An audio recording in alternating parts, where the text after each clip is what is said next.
Imagine waking up in the morning, and the first thing you notice isn't stress or excitement, but a kind of internal silence. Not emptiness, not sadness, just a steady quiet. You open your eyes, and instead of being pulled in 10 emotional directions, your mind begins organizing the day. What needs to be done? What can wait? What matters? It's calm in there, almost suspiciously calm. You've noticed other people don't wake up this way.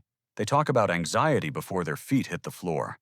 Their emotions spike and crash with messages, tone shifts, minor inconveniences. But you don't move like that. When something happens, you assess. You observe yourself observing. When someone raises their voice, you don't match it. You lower yours. When someone cries, you don't collapse into their pain. You understand it. You respond correctly. You say what needs to be said. But inside, the volume is lower than expected. You've wondered about that. Late at night, you've scrolled through psychology articles you probably shouldn't read, comparing traits, low empathy, emotional detachment, reduced reactivity. You don't match everything, but you match enough to make you uncomfortable. You don't panic easily. You don't attach easily. You don't break easily. The world keeps telling you that intense emotion is what makes someone fully human, so you start asking what that makes you. You think about the breakup that didn't destroy you, the betrayal that triggered adjustment instead of revenge, the conflict you walked away from without losing sleep. You didn't feel nothing, but you didn't feel what you were supposed to feel either. You updated the equation and moved on. You can detach from people in a way that unsettles even you.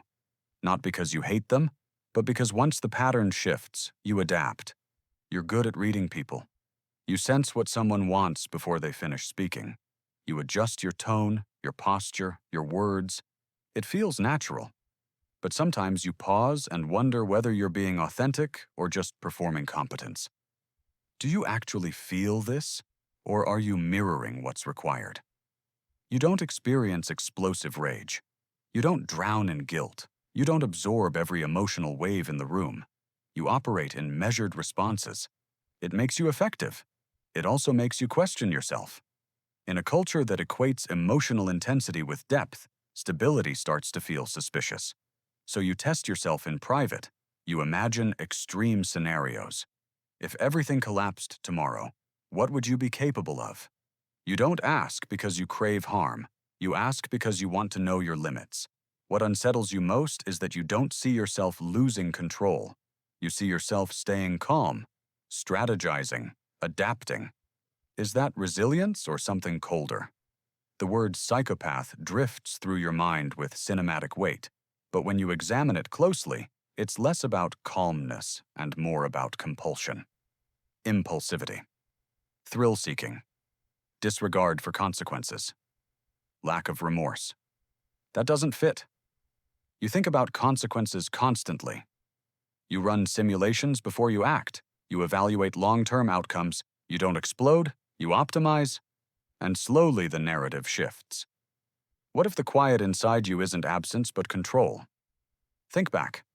Were there moments when reacting loudly wasn't safe? When emotional intensity made things worse? When vulnerability had a cost? The nervous system doesn't aim to be poetic. It aims to survive. Sometimes survival looks like turning the volume down. Sometimes it looks like learning to detach before collapsing. Sometimes it looks like becoming the calmest person in the room because chaos once had consequences. You didn't wake up empty. You learned steadiness. You practiced regulation. And now you interpret that discipline as something dark. But people who truly lack conscience don't lie awake wondering whether they lack conscience. They don't feel unsettled by the possibility of being harmful. The fact that you're questioning yourself changes everything. Beneath the composure, there is reflection. Beneath the calculation, there is restraint. You don't fantasize about hurting people. You fantasize about certainty, about stability in a world that feels unpredictable. The irony is that the very traits you fear, your calm, your control, your strategic thinking, are the same traits that prevent you from crossing lines. You pause, you evaluate, you consider. Maybe the quiet inside you isn't emptiness, but composure. Maybe you're not lacking emotion. Maybe you've learned to regulate it so well that it feels unfamiliar compared to the noise around you. And maybe the reason this idea scared you at all is the clearest proof that you are not what you feared. Not cold, not predatory, not broken. Just steady in a world that mistakes steadiness for something sinister